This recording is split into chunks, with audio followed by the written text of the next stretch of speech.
To you guys, not this person in particular, to many people, to most people, a cookie is just a cookie, right? A cookie, but the way that I see it, I don't see it as a cookie. I see it as a combination of all of the ingredients that go into that cookie.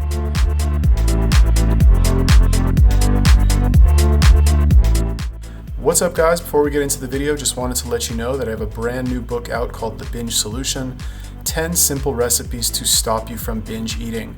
So if you are having issues with binge eating and you want to know my top 10 favorite recipes that I use myself all the time to stop myself from binge eating, go to thebingesolution.com. You can get it for free right now. Otherwise, I hope you enjoy the rest of the video. What's up, guys? In this video, I want to talk a little bit about orthorexia and my opinions on this lovely branded disease that people are talking about, I guess. I don't know. I haven't heard this term in a very long time, not since I did the eating disorder YouTube spree of videos that I did. But I made a couple videos recently where I talked about how I don't eat cookies and there's a lot of food in grocery stores that I don't like to eat, and I don't eat flour or polyunsaturated fatty acids and all this stuff. And somebody left a comment, they're like, bro, like if you're that stressed out about a cookie, it sounds like you have orthorexia. And in this video, I wanted to make a very clear distinction between choosing to avoid certain foods because they're bad for you and they do bad things to your body, and stressing out unnecessarily about always having to eat the healthy thing every single time, right? There's a difference, right? So let's talk about orthorexia first. Like, what is that? So basically, as far as I understand it, orthorexia is determined by consequences. If you have, if choosing to eat healthy food is causing you lots of stress and it's damaging your life, and you're like, oh God, I can't eat cookies. Oh, but I have to eat the vegetables every time. Oh, my life is so hard, right? If that's what you're going through, I guess that's orthorexia. That's not good, because, and this is the reason I preach such a simple solution in all my videos, is because it doesn't need to be that hard. There's just a few basic things that you need to do, and some things, and you shouldn't do anything else, really. Basically, just do these couple things and that's it. You'll be fine. You won't have to think about it. It won't cause you any stress. It won't be any problem. You'll be at a nice, good weight, and then you can adjust from there based on your training, or if you want to put on more muscle or whatever, like you want to cut for a couple days, whatever. Anyway, you get the idea. The point is to just keep things simple. So people who have orthorexia, it sounds like they do not keep things simple. They are like super stressed, like, oh my God, like I had a salad, but I put a piece, some blue cheese crumbles in there, and oh, what are those calories? That's an extra 80 calories. Like, oh, I'm so stressed. It's not, that's not the way to do it, right? Now, there's a difference between that and what I do, which is choosing to eat certain foods because I know that those are the best foods for my body, and choosing, this is the most important part, choosing to stay away from foods that are really bad for you. So again, no hate against this person who left this comment on my video. It's rational, I guess, what they were saying, where they said like, oh, if you're that stressed out about a cookie, sounds like you have orthorexia. Now, to you guys, not this person in particular, to many people, to most people, a cookie is just a cookie, right? A cookie, but the way that I see it, I don't see it as a cookie. I see it as a combination of all of the ingredients that go into that cookie, right? Pizza is not pizza, okay? Pizza is a combination of all the ingredients that were used to create that pizza, okay? Same thing with candy, chocolate, donuts, whatever.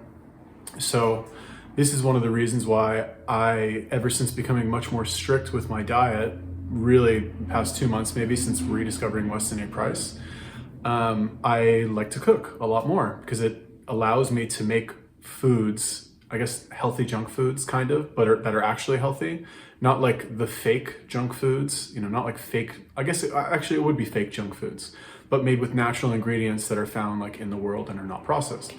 Anyway, let me go back to the breaking down of the ingredients, right? Every time I buy anything from the supermarket, I always look at the ingredients every single time. If it's not a basic food item that exists in nature, I'm going to read the ingredients, right? Because chances are, if it's got colorful packaging and pictures of the food on the box, it probably was made by a big food company, and even if it says organic or vegan or healthy or whatever, they probably still put some shit in there that if there was a nuclear apocalypse tomorrow, none of us would be able to actually make.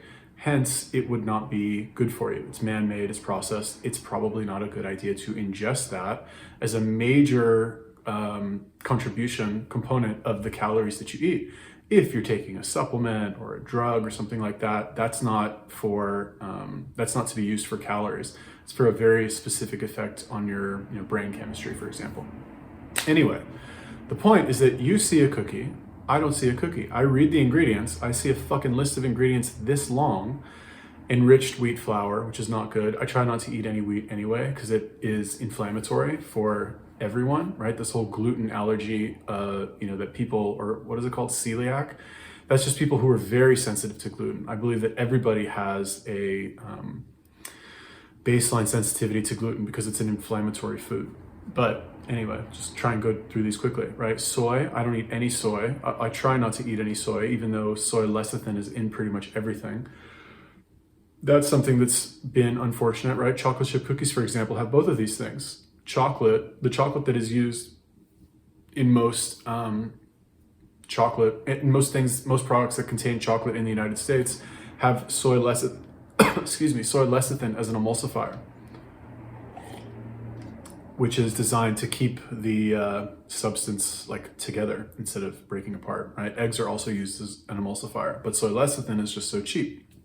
So I don't think soy is good for you, and I try to avoid foods that have soy. Now, is this stressing me out? Am I like, oh God, I couldn't eat those chocolate chip cookies, I'm so sad?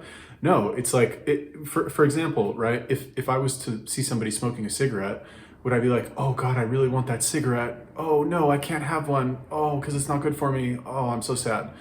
No, I don't care. It's a cigarette. It's bad for you. I have no desire to smoke that cigarette, even though maybe the little hit of nicotine would make me feel better than I feel right now.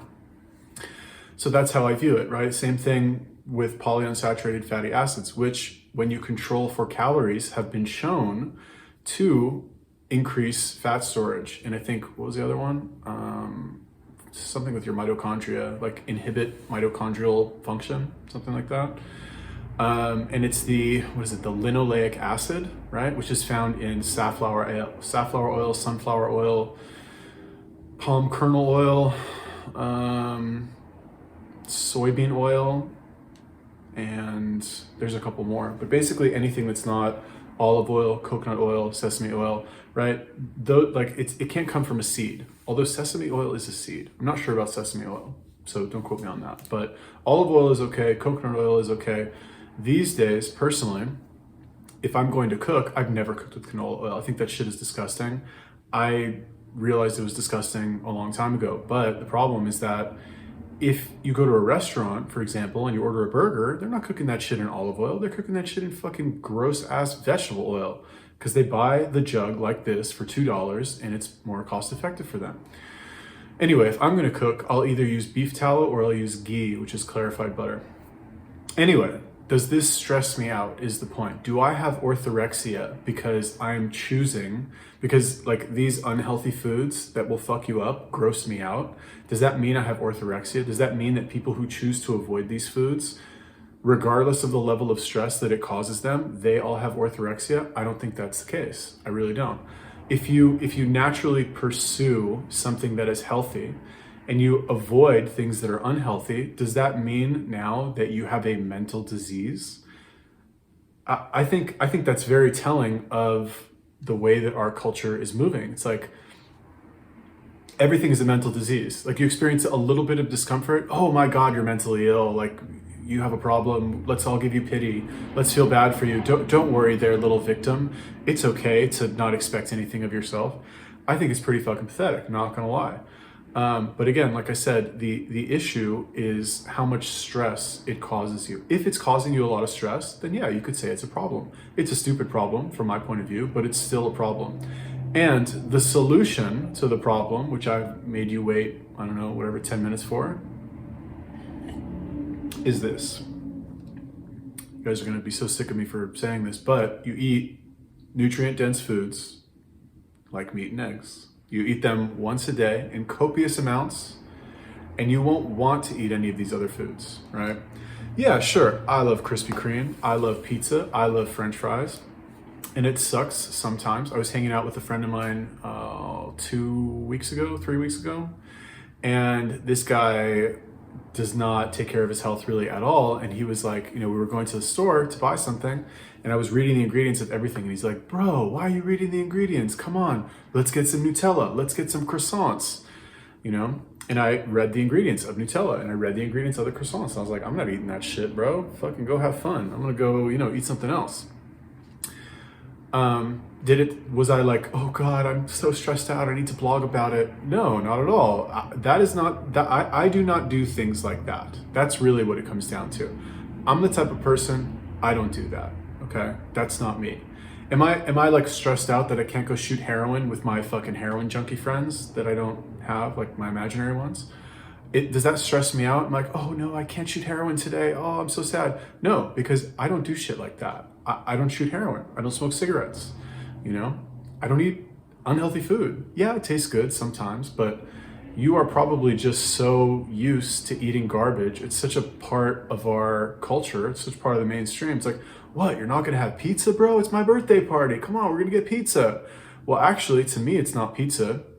To me, it's pasteurized cheese. To me, it's canola oil, which they probably use, to cook the pepperoni. Or actually the pepperoni, what the fuck is even in the pepperoni? And I love pepperoni. That was the pizza that I would eat, was pepperoni pizza. I love that shit.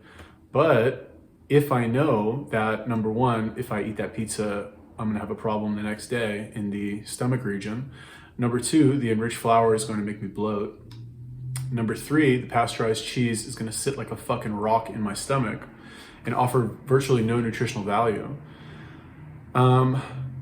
I don't have any desire to eat it. I don't want to eat it. It's going to make me feel bad. Does that mean I have orthorexia? No, I don't think it does. The only people that have orthorexia are people who are trying to cheat the system.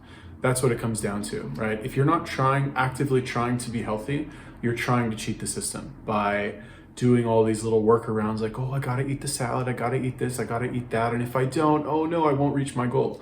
When in reality, the goal should actually be to identify healthy behaviors and pursue those healthy behaviors above all else, which, once again, eat mostly nutrient-dense foods, meat and eggs, blah, blah, blah, and do resistance training in whatever form you want. Cool, that's my little spiel about orthorexia. If you guys have any questions, comments about that, let me know, leave me a comment. Peace.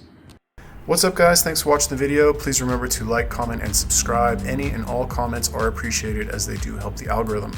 Also, be sure to pick up my brand new book, The Binge Solution, 10 Simple Recipes to Stop You from Binging. These are recipes that I use myself every single day to stop myself from binging. So if you have a binge eating issue and you want a little bit of help getting over that, be sure to go to thebingesolution.com and get that book for free.